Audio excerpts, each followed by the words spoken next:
Cari telespettatori, siamo con voi, siamo in diretta, parliamo delle giornate del FAI di primavera. Ormai siamo arrivati, questo weekend dedicato come ogni anno per fortuna alle aperture straordinarie di alcuni luoghi di grandissimo interesse culturale, architettonico, artistico, luoghi che normalmente non è possibile visitare oppure sono luoghi del FAI.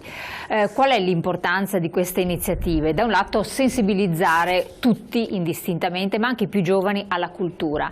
E quindi riprendere quello che è un tema fondamentale, la cultura aperta, la cultura per tutti, accessibile soprattutto, ma poi sensibilizzare anche coloro che sono i proprietari di questi beni, che hanno grossissime difficoltà per mantenerli, per tenerli in vita, per ristrutturarli continuamente, richiedono grandi attenzioni, a farlo perché sono beni di interesse mondiale, universale, e quindi hanno un patrimonio che va oltre il valore intrinseco del bene, un valore straordinario. E poi naturalmente è un lavoro continuo che fa il FAI di recupero di beni che vengono segnalati oppure sono già a conoscenza. Nel nostro paese ce ne sono veramente tantissimi.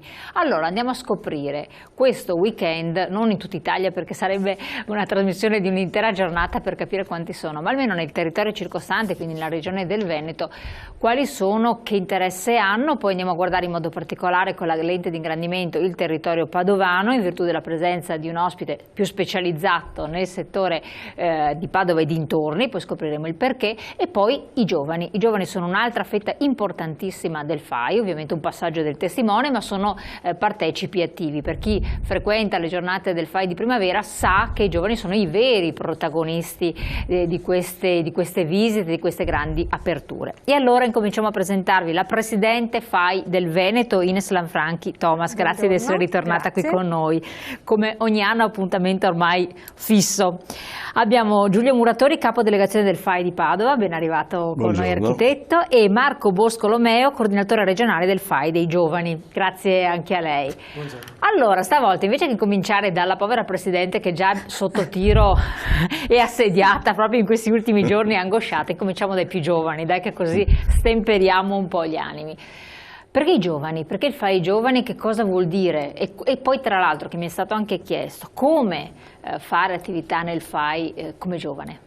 Allora, il FAI Giovani cerca di agire in una fascia di età tra i 18 e i 35 anni, quindi gli universitari, chi esce dalle scuole superiori, gli universitari, e poi accompagnarli insomma anche nei primi anni di un'attività lavorativa. Questo lo si fa perché esigenze particolari, un linguaggio particolare, tutto che si cerca di avvicinare la mission del FAI a questi giovani, a questo target d'età. Partecipare è semplicissimo. In Veneto il FAI Giovani è già molto capillare, ci sono presenti 5 gruppi FAI Giovani: Padova, Vicenza, Verona, Venezia e Treviso. A breve ne sorgerà il sesto a Belluno, anticipo questo. Nessuna provincia è esclusa quindi. E poi forse dentro l'anno insomma ci sarà anche a Rovigo, quindi tutte le province saranno coperte. Partecipare è semplicissimo, basta scrivere o all'indirizzo mail della segreteria FAI del Veneto, oppure ai vari indirizzi dei vari gruppi presente sul sito internet. L'attività è svariata, insomma si cerca di organizzare eventi e iniziative innanzitutto che piacciono a noi, a noi volontari, e facendo questo col nostro entusiasmo piaccia anche alla gente e coinvolgiamo sempre più persone. I vari gruppi hanno una quarantina e cinquantina di volontari e quando nascono si espandono in maniera esorbitante. Che fate? Quali eventi organizzate? Perché al di là delle giornate, ma poi riguardano anche più giovani, dopo lo spiegheremo. Certo. Su voi sostanzialmente, perché so che ci sono anche dei viaggi organizzati dal FAI, no? Sì, allora le attività sono le più svariate, da dare, diciamo così, supporto alle delegazioni di riferimento sugli eventi nazionali, come per esempio nelle giornate FAI di primavera, nell'evento di promozione della fondazione autunnale, oltre ad organizzare gite, aperture straordinarie anche durante tutto l'anno e viaggi, diciamo, culturali. E viaggi culturali, sì. Questi sono anche questi molto interessanti, portano già il giovane verso avventure che possono avvicinare ancora più la cultura, no? Certo, sì, sono dei viaggi però fatti sempre con un'ottica FAI, andando a scoprire luoghi che altrimenti sarebbero inaccessibili. Perché avete questa bella spillona davanti? Con un numero SMS 45599. Chi di voi può rispondere, Presidente? Sì, rispondo io. Il numero è un SMS 45599 per mandare un SMS di 2 euro, un contributo di 2 euro da cellulare o da telefono fisso 5 o 10 euro. Questa settimana è proprio un'offerta libera che viene fatta al FAI per sostenere le nostre tantissime attività. Quindi uno fa questo SMS e elargisce al FAI. Elargisce al FAI 2 euro o 5-10 da telefono fisso. Ecco, quindi questa è un'ulteriore opportunità. Assolutamente molto importante. Allora, dopo torniamo anche sui giovani perché sono molto importanti, perché sono strategici. Senza i giovani chi farebbero le guide? Toccherebbe a voi. Assolutamente, i giovani sono importantissimi, anzi è proprio un appello che noi facciamo perché i giovani si coinvolgano, vengano coinvolti sempre più in questa associazione. Il FAI, il Fondo Ambiente Italiano, ha bisogno dei giovani perché il nostro paese senza l'apporto e senza la forza dei giovani non può andare avanti. Quindi innanzitutto bisogna conoscerlo da dentro, conoscere le nostre bellezze. Un paesaggio è un territorio straordinario, il 50% delle bellezze del mondo culturali e architettoniche sono in Italia, quindi i nostri giovani devono conoscere, devono saperle amare e portarle avanti nel rispetto della tutela dell'ambiente, del paesaggio e anche della cultura.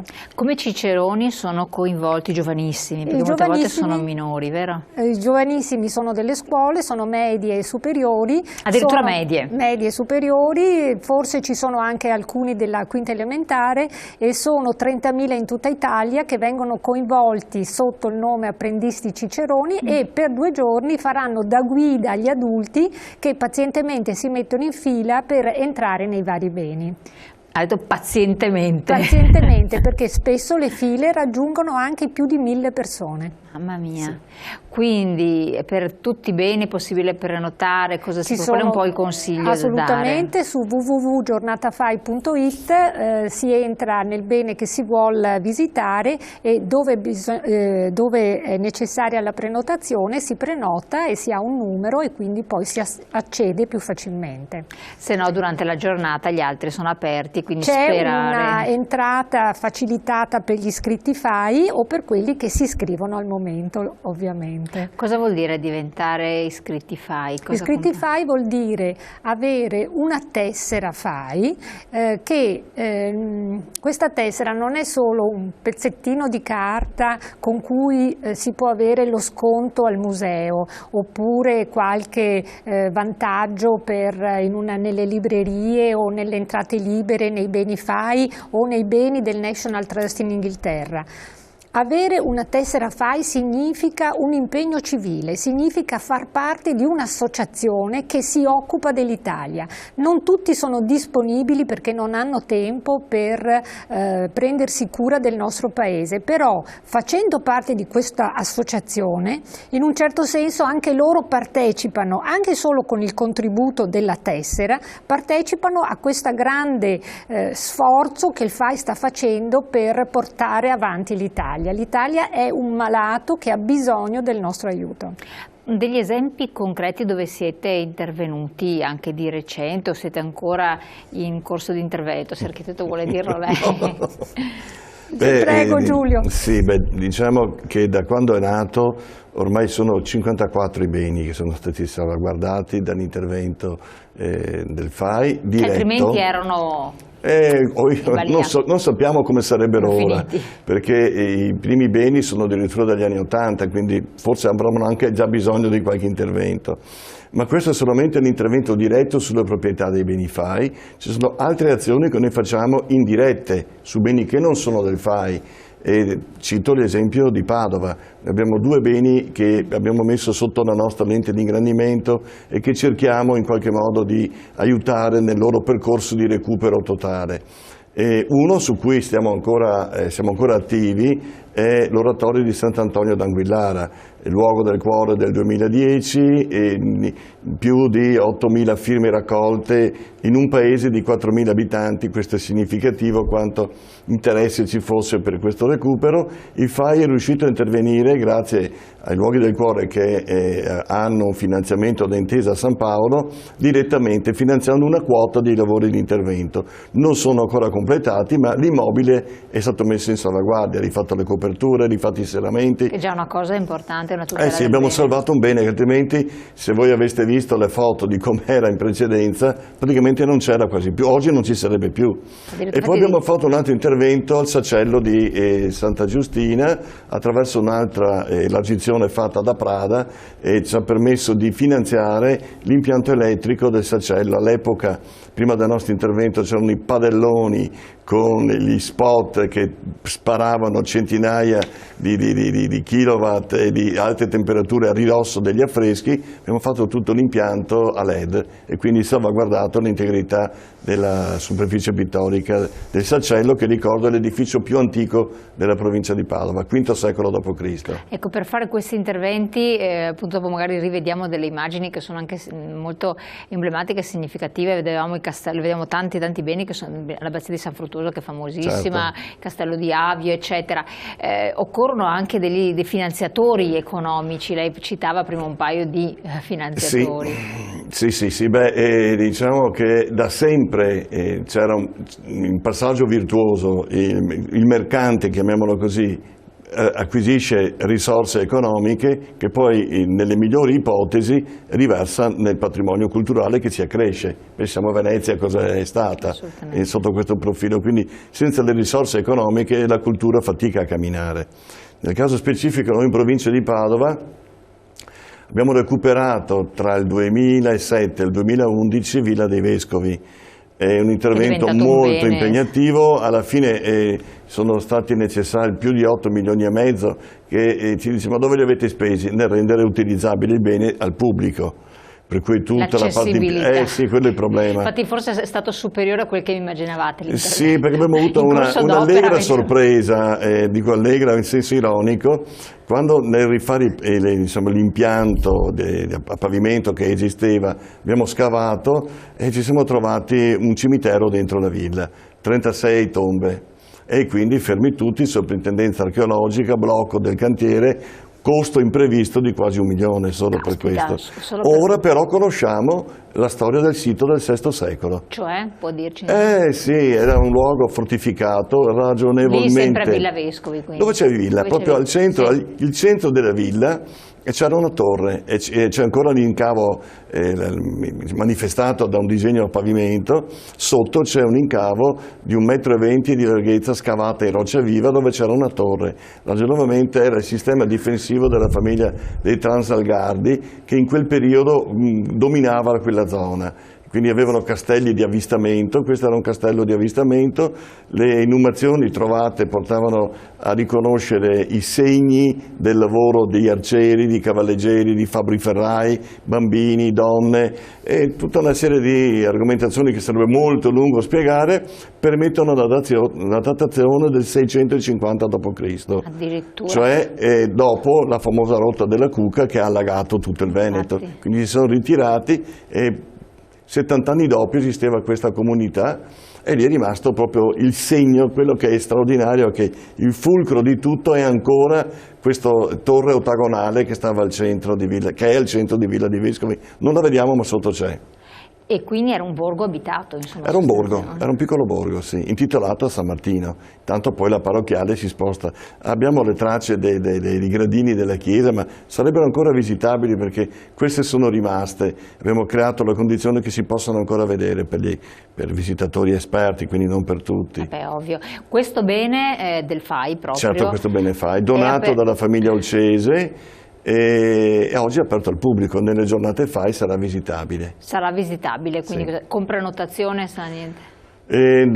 No, diciamo che nella provincia di Padova tutti i beni non hanno obbligo di prenotazione. Noi usiamo questa metodologia di targare le persone che arrivano e quindi fare di fatto una specie di piccola prenotazione. Io arrivo, mi prenoto, ho 1000 persone davanti, so che torno fra mezz'ora, posso rimettermi nella coda nel punto in cui mi spetta.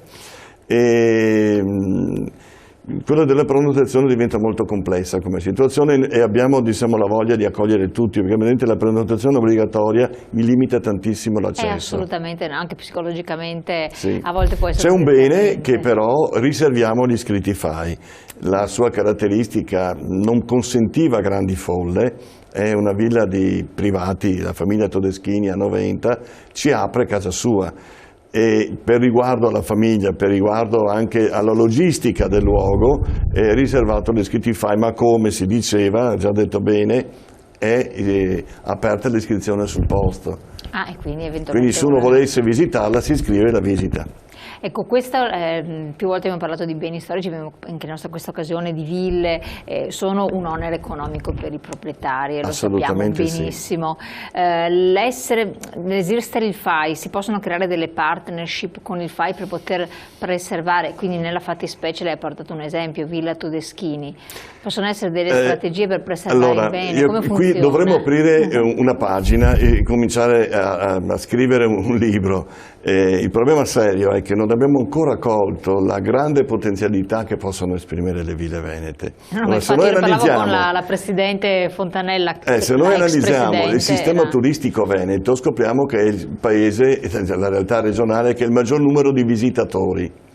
E Venezia, oltre il numero che ha, può ancora accoglierne, ma non poi tantissimi. Il termalismo è fermo, il turismo lacustre è cresciuto, ma non in maniera straordinaria. Il turismo montano non credo potrà crescere eccezionalmente ancora, eppure quello balneare. Dove possiamo crescere è nel turismo culturale.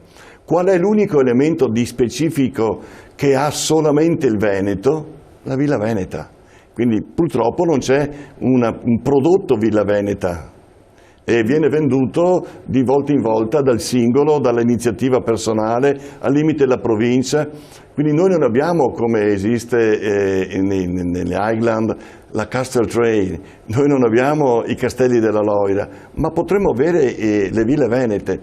Ecco che le Ville Venete, portate a un monumento, le 15-20 più significative, tra cui certamente Villa dei Vescovi, tutte le altre dovrebbero vivere di supporto a questa dinamica. Si pensi, National Trust ha una proprietà in provincia di Vicenza, Villa Saraceno, hanno piena occupazione durante tutto il tempo dell'anno e di ospiti inglesi e americani, quindi un turismo che ha risorse. D'altro canto il turismo culturale investe 3 volte tanto in termini di risorse personali quello che porta a spendere il turista balneare. Quindi dovremmo cominciare a capire che è lì che abbiamo la grande ricchezza dell'Italia. E quindi iniziare a lavorare in quel senso. Certo, quindi le risorse delle ville creerebbero le ville stesse. Bisogna cambiare un cambio di mentalità, Sì. Dopo torniamo nello specifico dei beni della zona di Padova, perché non è solo Padova città ma anche fuori Padova, con Padova si intende un po' il territorio provinciale. Diamo un'ottica un po' regionale di quadro nell'insieme del Presidente. Intanto, riallacciandomi al discorso dell'architetto, volevo dire che il Veneto è la regione più visitata, con più turisti di tutta Italia, quindi più di 15 milioni di turisti, e un territorio che dalle Alpi alla laguna è straordinario e bellissimo, con le ville venete in mezzo, le prealpi e le ville venete. Quindi abbiamo una potenzialità grandissima che ci viene riconosciuta anche dalla quantità di turisti che capiscono la ricchezza del nostro territorio. Adesso in queste giornate, il prossimo sabato e domenica con le giornate di primavera, apriremo moltissimi siti sconosciuti o poco conosciuti o addirittura mai visitati prima. E direi il primo in assoluto è Palazzo Corner Mocenigo a Venezia, sede della Guardia di Finanza, che dopo un restauro apre per la prima volta. Qui però per visitare bisogna iscriversi, perché ci sono delle prassi con Bisogna naturalmente dare il numero della carta d'identità, quindi c'è diciamo un percorso burocratico che non permette l'entrata facilitata sia agli iscritti che ai non iscritti, quindi bisogna iscriversi. Però qua vedo ingresso riservato agli iscritti FAI. Sì, però diciamo prenotandosi, anche se non è iscritto e ci sono dei posti liberi, uno può entrare o iscrivendosi al momento. Perfetto. Secondo, stiamo vedendo queste immagini bellissime e suggestive, però andiamo in pubblicità, poi ritorniamo così vi teniamo in sospeso, insomma.